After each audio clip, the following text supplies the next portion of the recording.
This is KUGAN CASSIUS for IFL TV, proudly sponsored by Everlast. We're in fight camp, it's week 2. I'm joined by the Romford bull himself, Johnny Fisher. Hello KUGAN, how are you, mate? Good. How you doing? And I'm not going to Dev Sarni you at the moment. Sam Jones, how you doing, mate? I'm all right, mate. You? All good, thank you very much. Third fight for you. Yeah, not the original opponent that probably you guys really wanted, to be honest with you, for your third fight. What happened? You can explain that to us, John?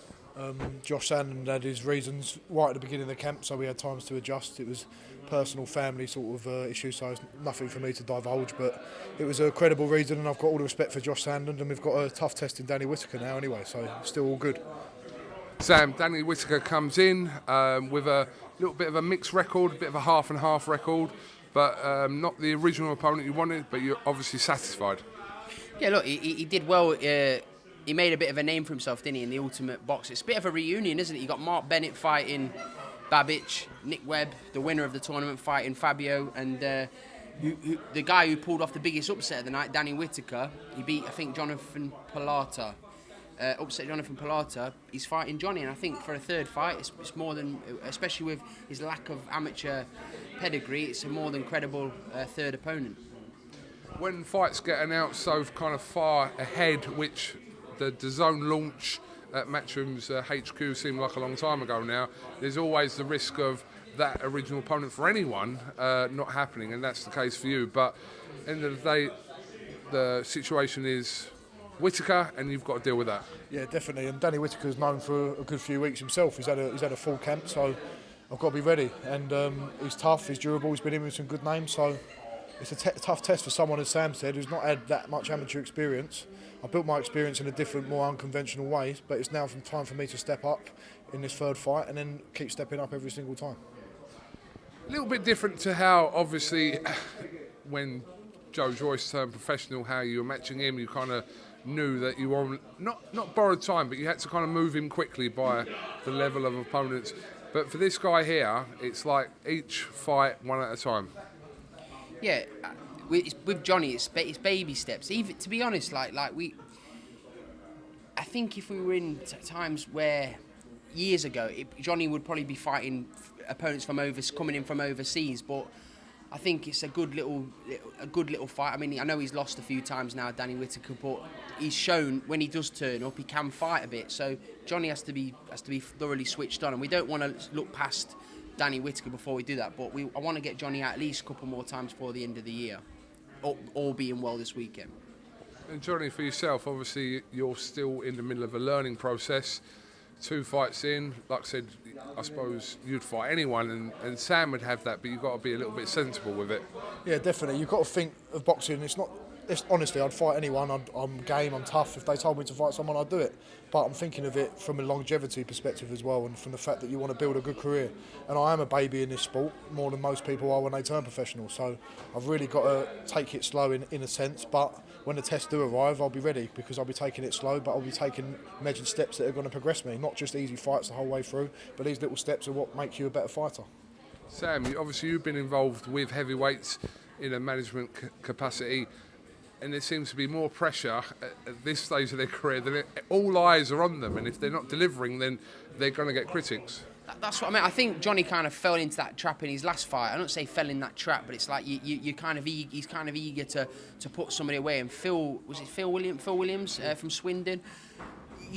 Not many people have stopped him, and Johnny did grind out the stoppage, but he didn't look that great doing it. Like it was more of it was a bit of a scruffy performance. I think Johnny would tell you that, but Johnny didn't ship any shots. He showed up, and Johnny kind of chased him around the ring. I think, as I said, the better the opponents get, the better Johnny will look, in my opinion. Because I've seen him spar with world-class fighters, and he more than handles his own. So I've got full confidence in him. But you've got to give credit. It's not just. It weren't so much that my performance was bad. It was more the fact Phil Williams is. You should get more credit for being the seasoned journeyman he is, because he's only been stopped by I think 4 other guys. I think it's Cash Fabio and David Adelaide. I think that's the 3 names. There's one more, but he hasn't been stopped an awful lot. So he's very good at surviving, and he's got to be given credit to that because he steps in, he smothers the space, and that's something as a young fighter I'm going to take a lot away from that because 3 rounds of experience with someone like that who is trying to cover up, who is trying to hold, that's going to improve my killer instinct and the way I finish people. Well, you mentioned David Adelaide. Don't know what's happened there. David Adelaide is a former opponent of Whittaker himself. Yeah, he is, and David Adelaide put him away in good fashion. He did only get, I think he only got a week's notice. Yeah. I'm not taking any discredit away, but he did only get, I think, a week's notice for that. He's had pretty much a full camp for this for Johnny. Yeah. But no excuses. He's still got to put him away, and that's what he did, and he's done his job. And that doesn't change for me. I've decided to take this fight, and he's been given more notice, but it's my job to put him away. It's unfortunate and not, but it's kind of expected that in heavyweight boxing you are kind of judged on who you're stopping because from the outside perspective you're big guys, they expect knockouts, and when the knockouts don't come it's like it's straight away he's not a puncher and all these kind of cliche terms. But I'm not worried about that because I know I can punch. Sam knows I can punch. Most people I sparred know I can punch.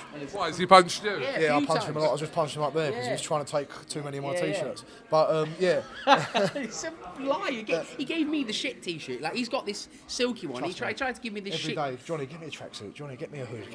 No, stop telling lies now for this camera. But being able to punch, I know I can punch. But for me, when I'm relaxed, I knock people out better anyway. Yeah. So if I go into it thinking, right, I'm going to box the full 6 rounds here, the knockout will probably come in round 1 or round 2. But if it doesn't come, it doesn't come. Yeah. I don't have to prove to anyone that I can punch because everybody who's seen me knows I can. Sam, I don't know if it's a question for Johnny or for you, but the kind of level of fights we've got on Fight Camp, the Nick Webb versus Wardley, the Babbage versus Bennett, how far is Johnny away from that? I want to see Johnny get some international experience. I want to see him have a few international opponents. I want to build Johnny like... funny enough, I was talking about this the other day. I can't even remember who I was speaking to about it. It weren't Johnny. It might have been.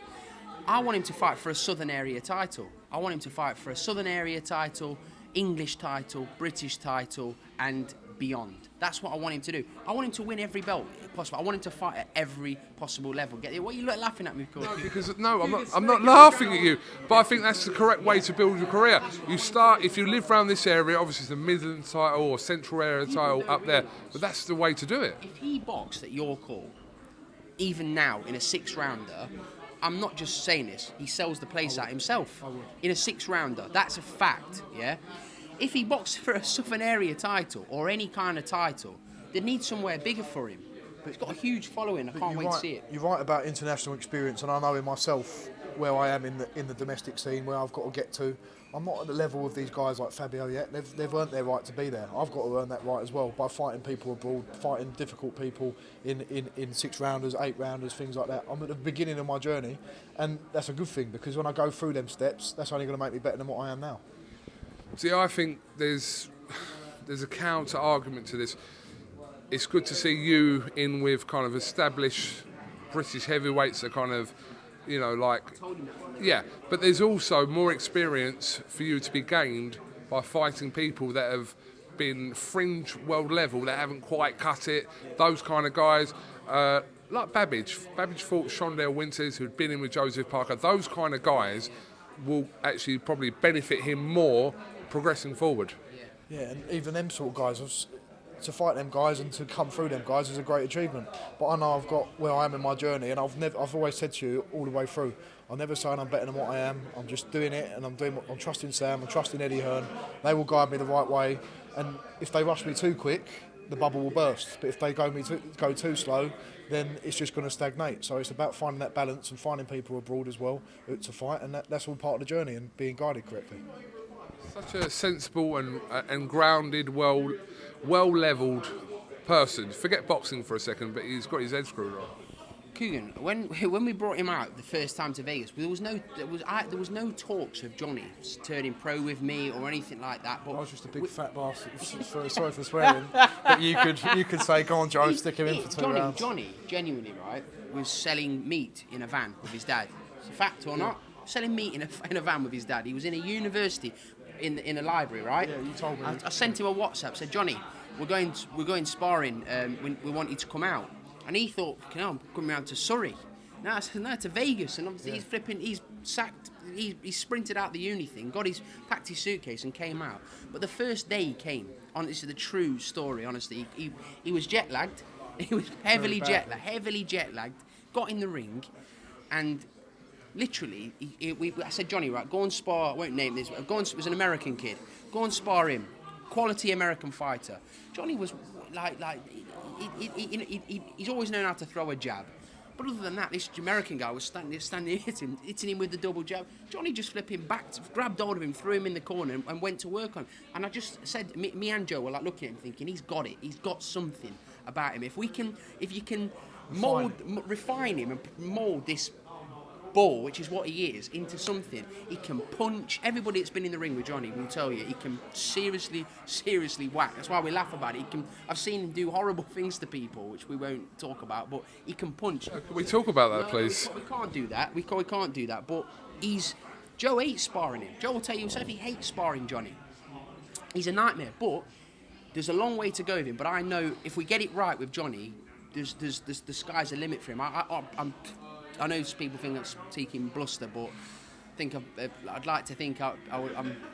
There's potential. There's potential there, but the potential, you need the hard work, you need a bit of luck, you need to have the right people around you. There's lots of things, and I know that, and that's why the journey's got to be enjoyed as well, because we might only get to English level, which would be brilliant. We might only get to British level, we might get to European, we might get to world level, but that's why it's exciting. We don't know. Yeah. After Saturday, he'll be 3 fights in. What, in your head, and you've already envisaged this, what is that kind of fight? Where is he? He'll pop up somewhere here now, and it'll be on. But what's 3 fights in? Let's say 6, 7 fights. What's that fight for him where you think, oh, I don't know, you've probably thought about this. You're thinking to yourself, once he gets past a couple more, what's that fight where the public go, here you go, look, he's just beating him. It's like hard. a what? Like a who? It's hard to say. Trying to get you to call No, someone out. no, it's not. But like, do you know when Fabio Wardley boxed an Eric Molina type opponent? Yeah. Somebody like that for Johnny. But I'm not just saying this now. I will say this now. Johnny's a lot. Johnny's Johnny. He'd beat Eric Molina now, but I don't want to do that yet, because then you have to stay at that level, and we're not ready to do that yet. I want to enjoy it a little bit. We need to enjoy it a bit. Johnny does all his hard work in the gym. He never spars anybody that's where, he's Daniel Dubois, Joe Joyce, Fabio Wardley. People above my pay grade in a sense. He's 100, but I've never seen Johnny look out of his depth in a spar ever, and that should speak enough volumes. Stop trying to get me to call out people out, Kugan. I saved you there. So I'll get the dislikes on the comments. You pissed off so many heavyweights, but they're from America. I've noticed that, by the way. He only pisses off people in America. In Starbucks, by the way. I actually saw him last time I was in Vegas. I saw Stavern in Starbucks. He grabbed hold of me and I was like, oh shit. Okay, oh shit. And no, it was all right, to be fair. But somebody like an Eric Molina, I think when Johnny's around the 10-0 mark, to get to the 10-0 mark, I think a 9th fight, something like that. But business on Saturday. Nothing matters. That doesn't matter if we don't win on Saturday. So that's all, we don't even have to think about that. And I think that's the way I'm sort of getting through this, where I'm going, because it is happening all quite quickly for me. The turnaround, signing in Matchroom, boxing on my debut, boxing on the Chisora card. Just take one step at a time. People need to take that into perspective as well. Yeah. That genuinely, selling meat in a van, doing a history degree, selling meat. I didn't have a clue. He was bowling around Surrey, giving me and Joe Tomahawk steaks during the lockdown. They were good steaks. They were tremendous steaks. Shout out JWF. JWF Foods and SR Cooper Meats. 100%. Yeah.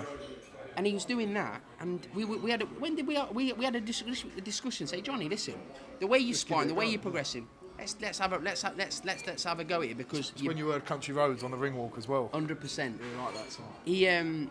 So we turned him pro. I had a chat with, I think it was Frank Smith actually spoke to about Johnny, and I was half expecting, like, come on now, he's from Romford, he can punch, he's going to sell ridiculous amount of tickets, he's so likeable, he's honest, he's grateful to be where he is, but he also deserves to be where he is, because without I believe in luck. I don't want to go too deep into stuff, but to get luck in life, you create your own luck. If you work hard, you become lucky, and that's what Johnny was. He worked hard, he sparred everybody, he's worked hard in his studies. Johnny doesn't have to even do this. He can go and work a job with one Adam Morley of Chislehurst in London. He could do it, and he hasn't. He's chosen this path, and he's gonna have a damn good crack at it, and he's going to be an hard man to beat. I'll give it my best, and it's a cliche. It's been said over and over again by loads and loads of people, but you give it your best. You see where you end up, and you've got no regrets then. The worst thing I could have done,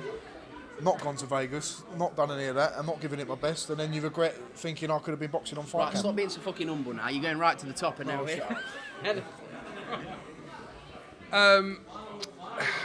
History degree for you. What do you like at history? I wasn't too bad, Kugan, if I'm really I'm honest. going to ask you the most basic history question that I could ask you, yeah? If you mug me off here, Kugan, No, let's see. Because he'll know if you don't. What year was the Battle of Hastings? 1066, bro. Right, there we Last go. land invasion on British soil, that was. The last ever land invasion. Right, that's the most basic question of history that I remember from school. And you've passed. Well done, mate. I Congratulations. wasn't bad at geography neither. Genuinely. He's going to put in his Instagram bio now, history Kugan. expert. Kugan, what's the capital of Brazil? Brazil. Brasilia. Yeah, you got it wrong though first. No, I didn't. If that was on Who Wants to Be a Millionaire, you lost. No, because... Not really, no. Because... No. You splurted it out, you didn't think. Go on, let you off. Anyway. Where's the big man? Big man. I don't know, he's actually joined a gym recently. And he's Is he coming, though, yeah? Yeah, he's coming. He's here on a night. I bought my mum and dad a ticket, so they're both coming.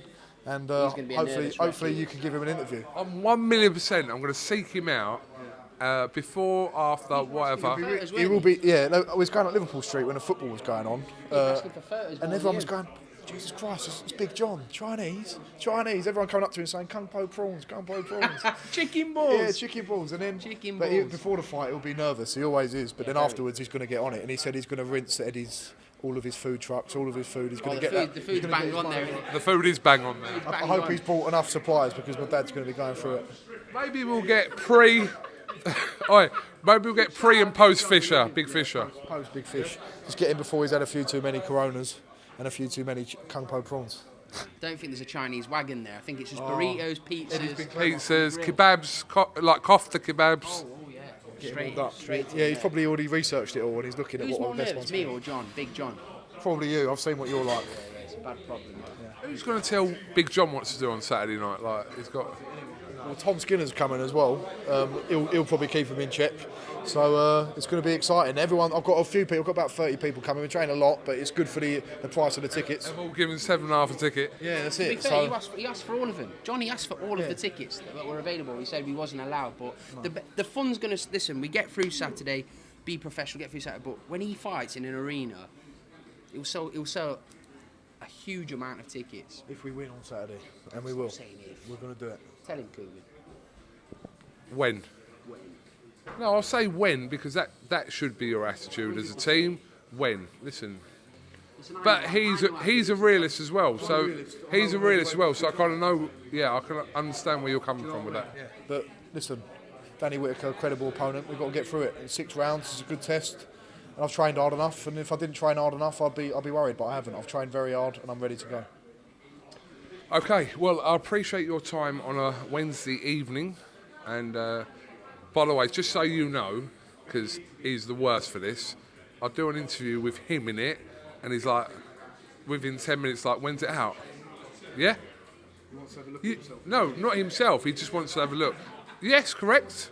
No, because the reason why, so everyone understands why, because when I've ever done it with Umar, he'll put the most clickbaitiest headline in there. So I'm like, I have to know before it comes out to just clarify what the headline's going to be. So what's the headline going to be for this? If you tell him now that you will punch his face in, that will be the headline, basically. Sam Jones, I'm going to smash your bloody lights out. That's your headline. You wanted to know? That's your headline. I'm going to smash your lights out. That's the headline. You half meant that anyway. You did. I did mean it. So be careful. Listen. Meat seller. No words. Oi, meat, there's nothing wrong with that. Well, look, he's not a very nice man, is he? Get him on the phone. Get Peter on the phone. Johnny, Sam, thank you very much for talking to IFL TV. Got the press conference later today because this interview will go out on Thursday morning, and then Friday, Saturday, normal protocol. It's on. Yeah. Thanks, KUGAN. Thanks for speaking to us. We're ready. Cheers. Put a proper headline on.